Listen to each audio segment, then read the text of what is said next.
Today's recipe is kind of nostalgic, and this is really fun for me to do. It's a throwback recipe to a 1970s fast food favorite, the Enchirito, which is a combination enchilada and burrito. It's topped with melted cheese and originally served with sliced black olives for garnish. I'm not sure why, but I am going to go with it. Y'all, these are actually very tasty. I hope you try it and love it. Well, hi there, everyone. My name is Kareth. I'm a wife, a mom, an author, and a cook. On this channel, I like to create recipes using freeze-dried food. Sometimes it's completely shelf-stable, like a meal or a mix in a jar. Other times, I combine freeze-dried with fresh, but all the time, it's delicious. I'm here to help people who have freeze-dried food on their shelves to know how to cook with it. I test out recipes so you don't have to. Welcome to the Freeze-Dried Foodie.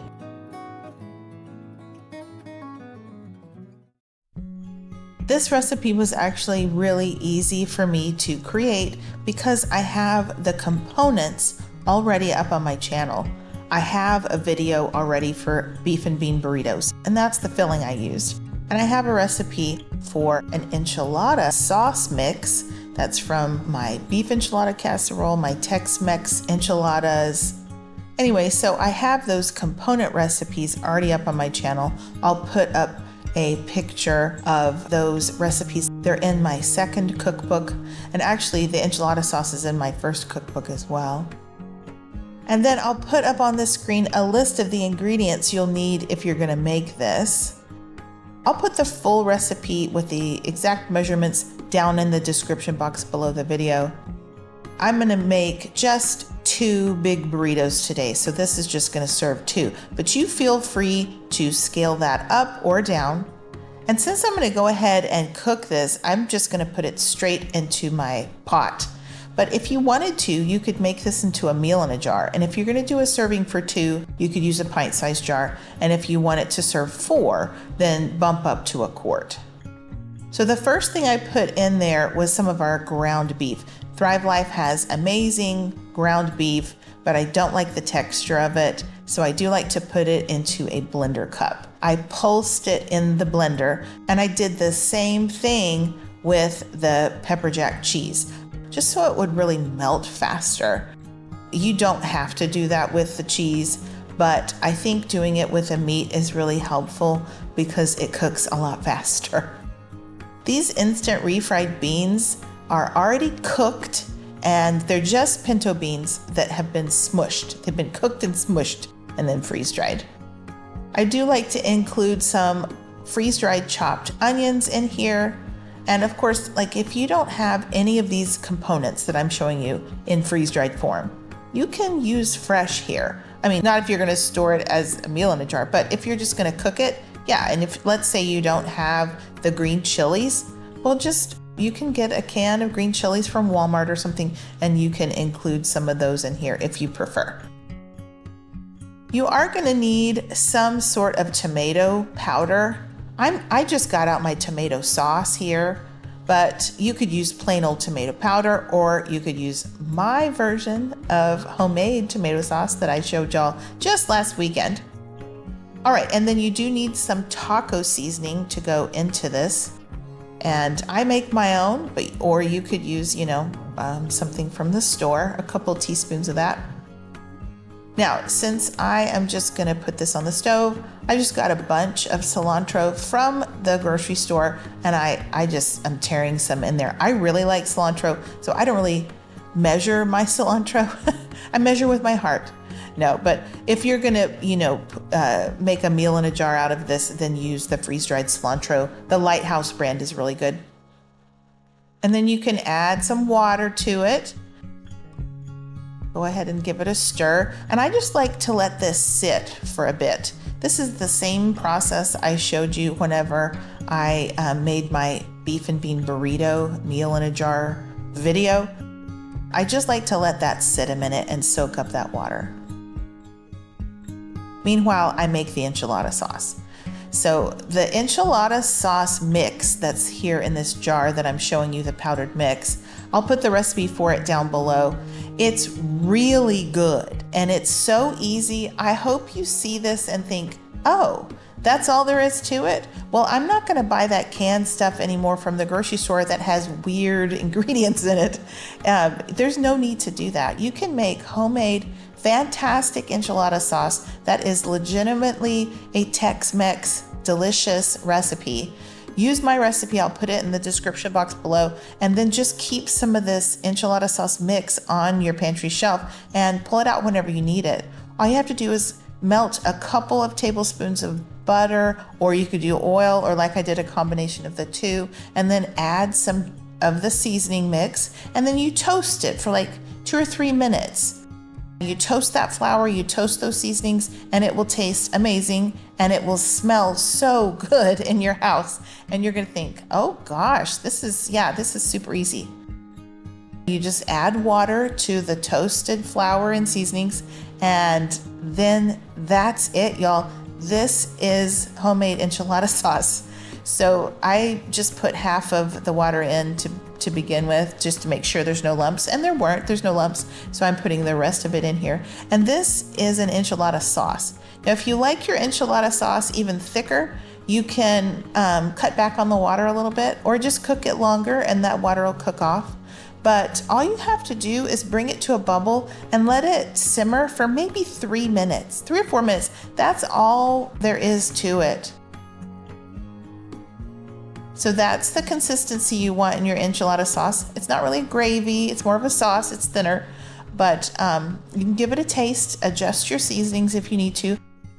I don't think it needs any adjustment. It's wonderful, just the way I write the recipe.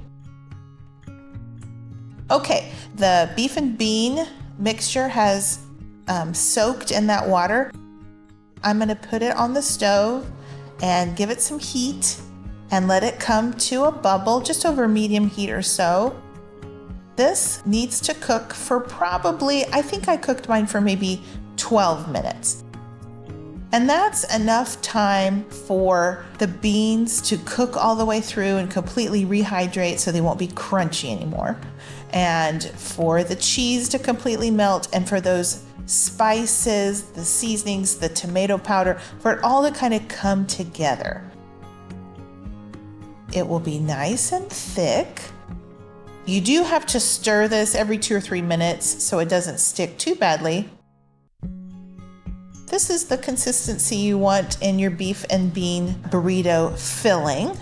Of course, you can give that a taste, adjust your seasonings if you need to, add a pinch of salt or whatever, but it will continue to thicken as it sits.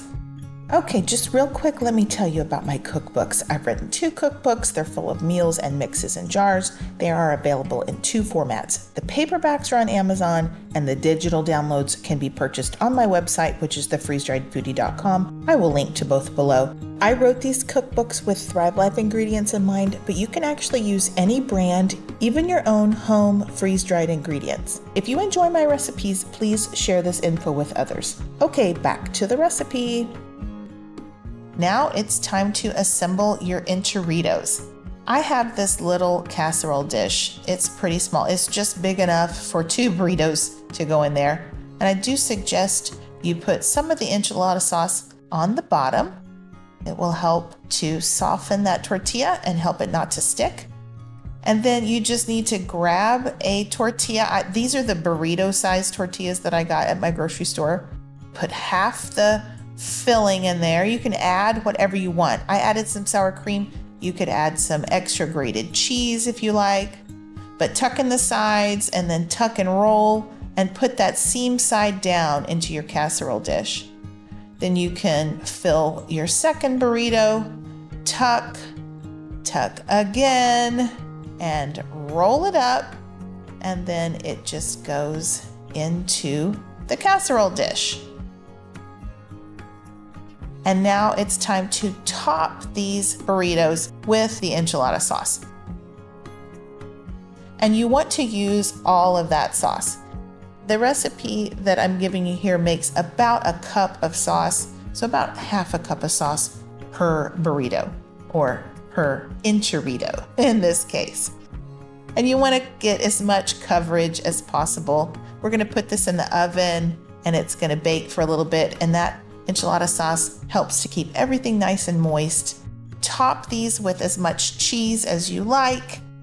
I didn't want to turn on my oven. It's hot here in South Texas, so I use my toaster oven. They go into a 350 oven for about 12 minutes. And don't they look so good?